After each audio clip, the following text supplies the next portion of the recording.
Welcome to another edition of Eye on the Issues, and this one is I wouldn't say mid-session. The session has started, things are underway. Representative Rachel Rodriguez-Williams is joining us now. She represents House District 50.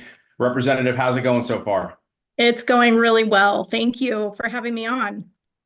Let's talk about how things have gone from the beginning to right now. If you had to give it a grade, what would you do?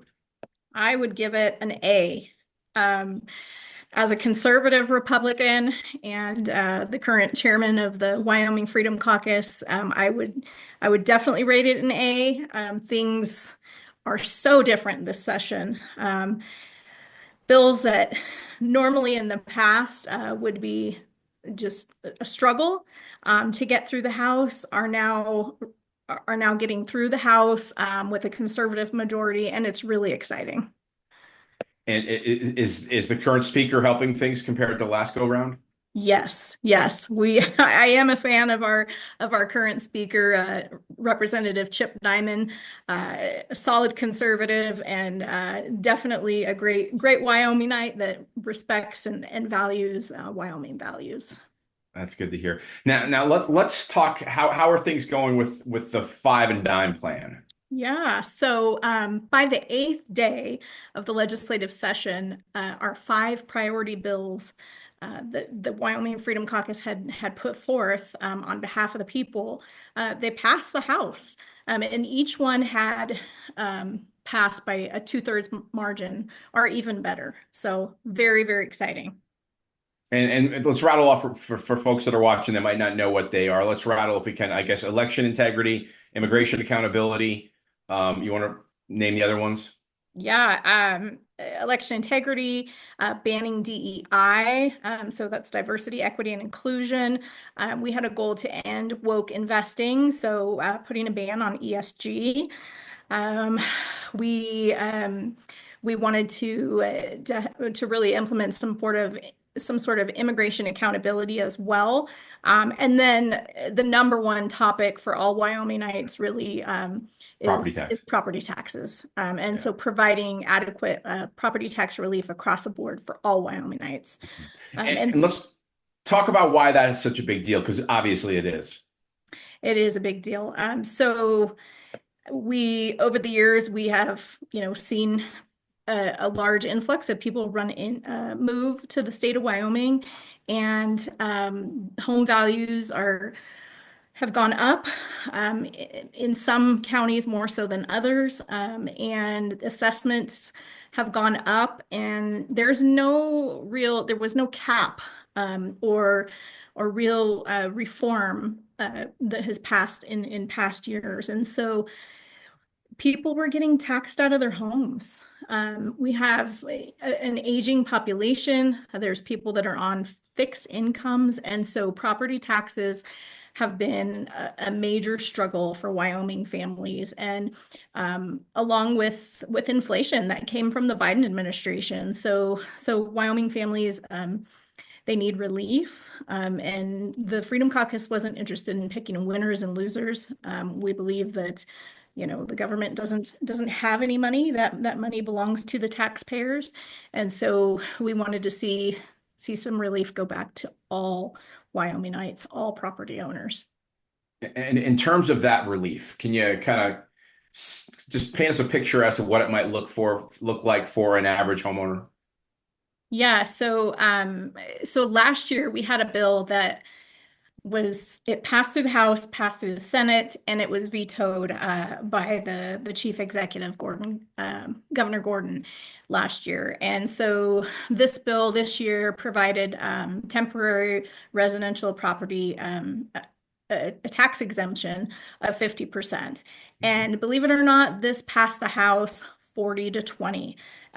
During debate on the bill, it really became clear where the divide in the Wyoming House was starting to lie. There were representatives in the House that were essentially representing government and more concerned about making sure that government was adequately funded versus taking care of the people and the people's needs. So Sure. it's very exciting.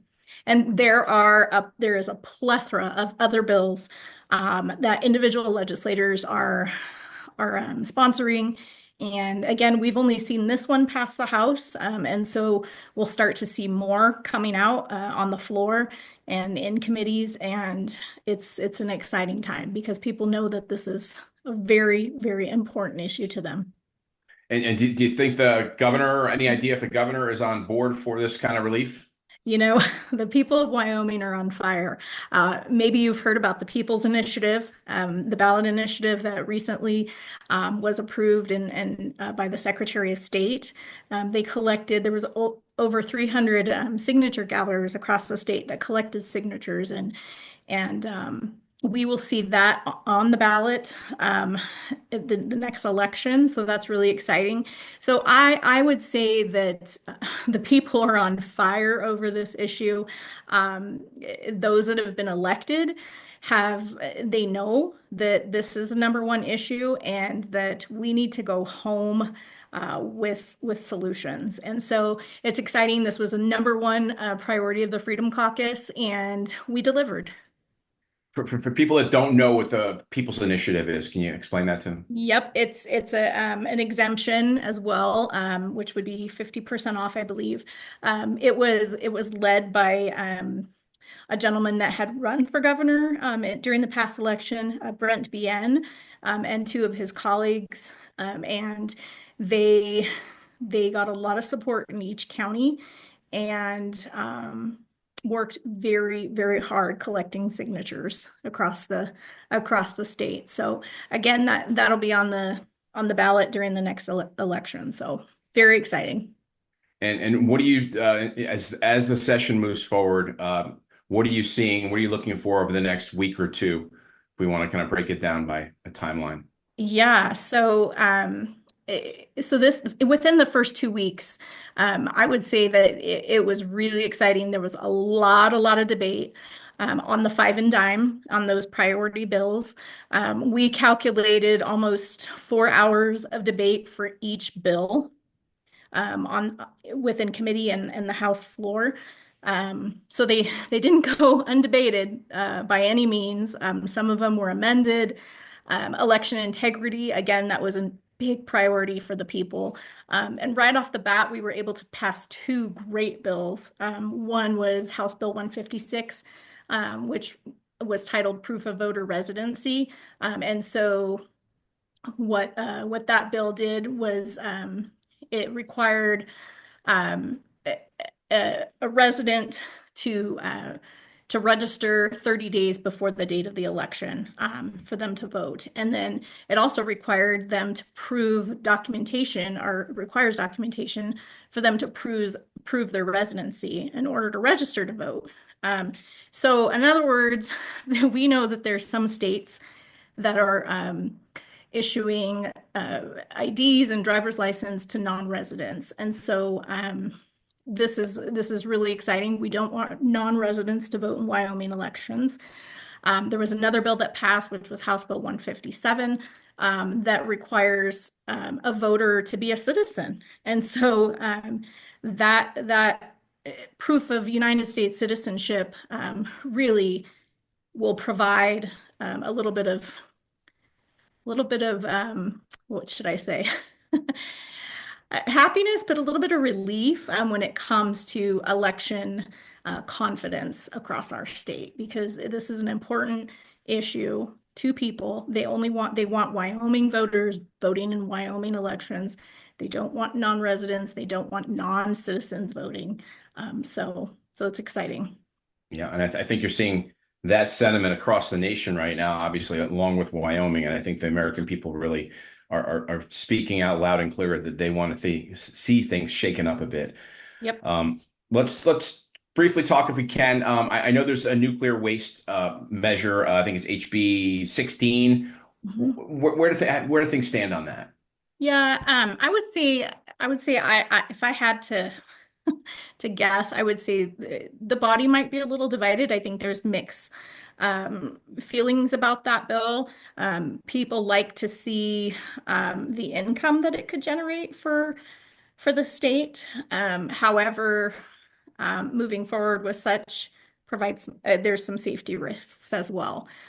So the code of the code of the West tells us not everything's for sale, right? So that's a decision that legislators are going to have to make, whether they want to take the risk and bring that income into the state of Wyoming, or are they going to choose safety over safety concerns over that income?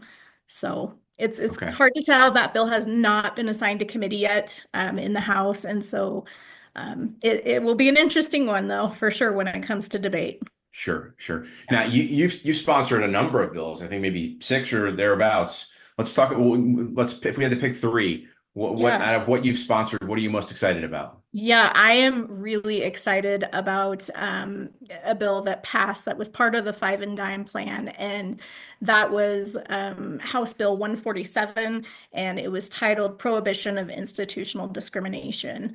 And what that means is basically we are doing away with DEI, diversity, equity, and inclusion, in the state of Wyoming, specifically within state government. So I believe that it's time to get back to a colorblind approach. I think we need to make merit great again.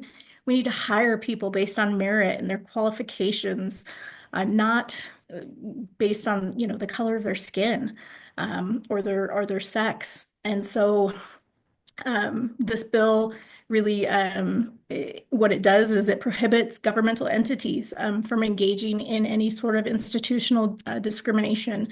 And um, what I really like about it is it's going to do away with all those trainings and educational segments that sometimes employers and some of our school districts were requiring employees to go through to accommodate certain races and certain genders and things like that.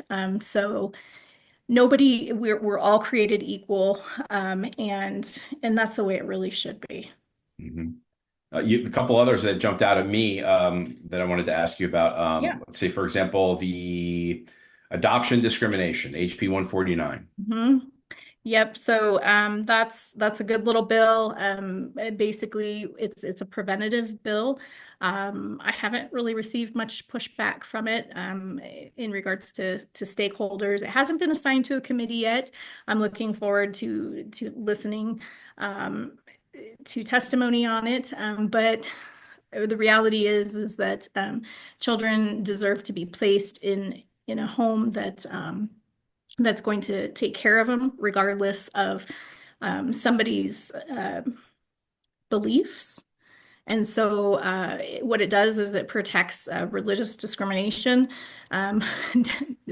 When the Biden administration was in office, this wokeness, obviously infiltrated lots of states. And we saw court cases in other states where families that wanted to foster, they wanted to adopt, were being discriminated against by social services agencies or adoption agencies. And so, again, this bill's prohibitive, a preventative bill, and I'm excited about it too. And how about HB 274, the biological males in women's sports? Yes, so this bill it protects women's sports, creates a level playing field for women when it comes to higher education. And in Wyoming, what does that look like? It means our community colleges and our only land grant university, the University of Wyoming.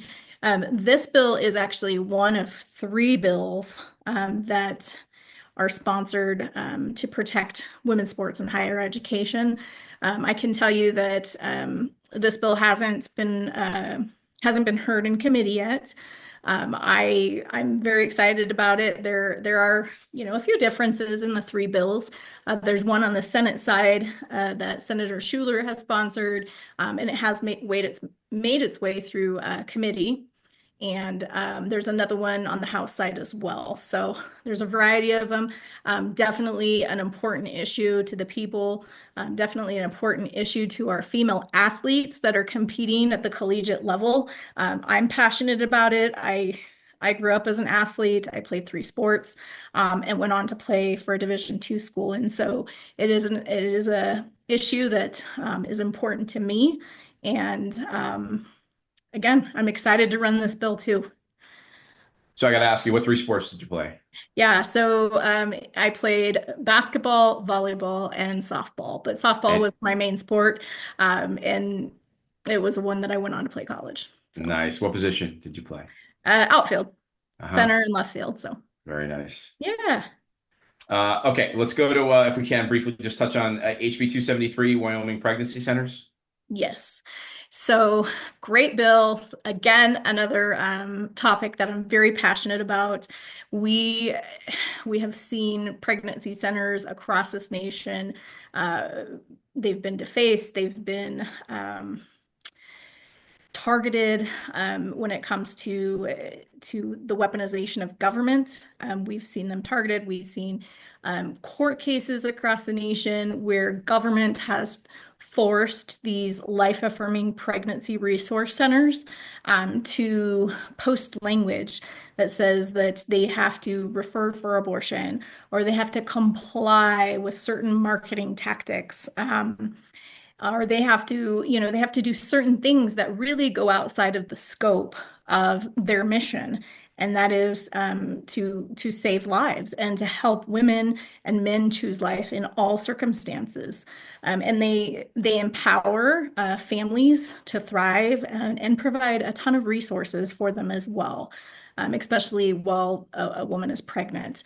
And so what this bill does is it prohibits government from implementing any sort of mandate or any sort of rule that would require pregnancy centers to go against their mission and their beliefs.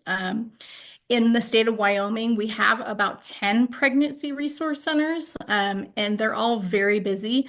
They're all supported by their communities, and they all have the same mission.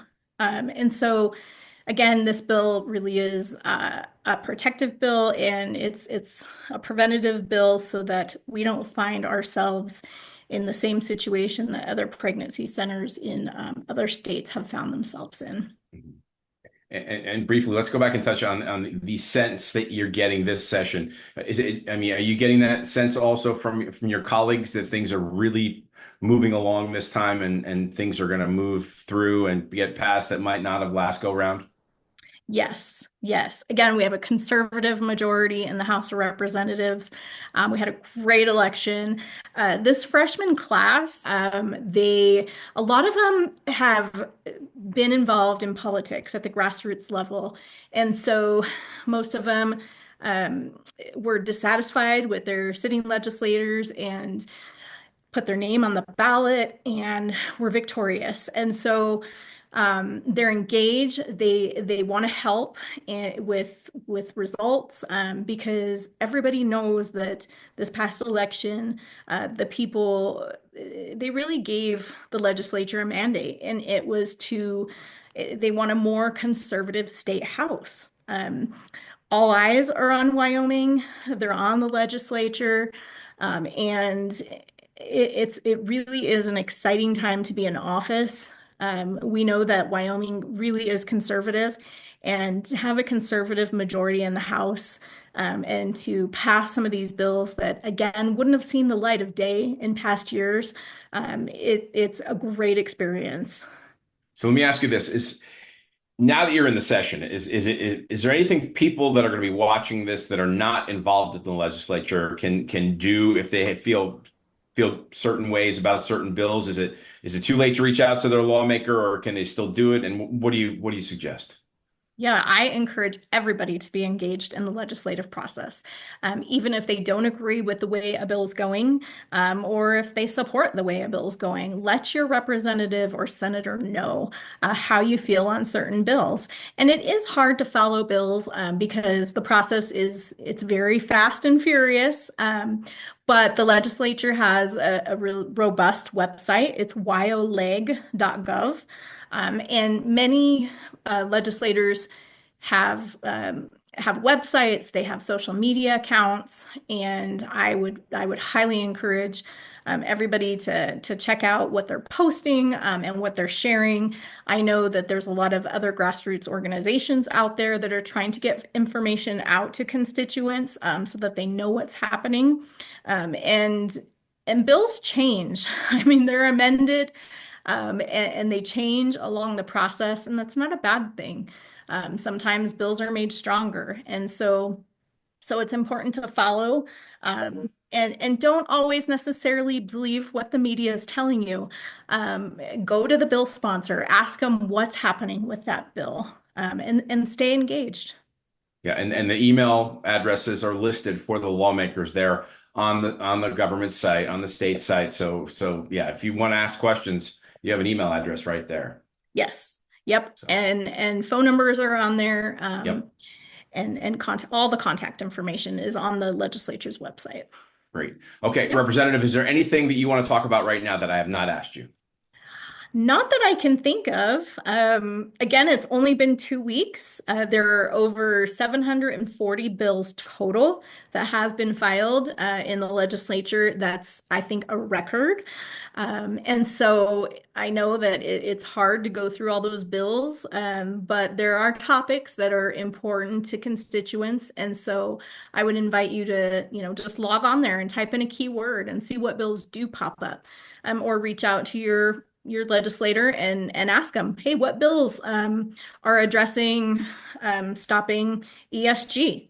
And they'll tell you. It's our Sure. job. We work for you, and it's our job to keep you informed. Fantastic. So folks out there, if you want to find out more about what's happening around Wyoming, you always go to wyliberty.org. Of course, sign up for our newsletter. Representative, thank you so much for your time. Great to see you. Great to see you too. Thank you so much. Take care.